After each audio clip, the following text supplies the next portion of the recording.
Ертеде жан тазалығымен ерекшеленетін бір жігіт тұрған ауылынан ұзақ бір жерге көшіп барады. Жолда келе жатып бірнеше түсініксіз әрі мағынасыз болып көрінген оқиғаларды кездестіреді.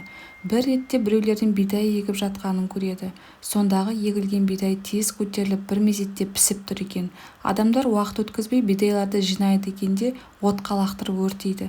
Тағы бір жерге келе жатса, бір адамның үлкен тасты көтеруге күші жетпей қиналып тұрғанын көреді.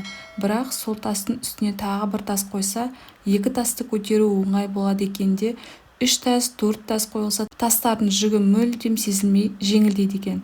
Алдынан шыққан тағы бір түсініксіз оқиға: бір адам қойдың үстіне отырып, оған қосылып тағы бірнеше кісі отырып үлгеріпті. Алайда кей адамдар сол қойға міне алмай арттарынан жүгіріп жүр екен. Жігіт көрген оқиғаларға ешбір мән бере алмай, түсінбей, қаланың сыртына дейін соны ойлап бара жатады. Қаладан шыға берісінде бір нұрлы жүзді кісі одан қайдан келіп, қайда бара жатқанын сұрайды. Жігіт көргендерін айтып, еш нәрсе түсінбегенін айтады.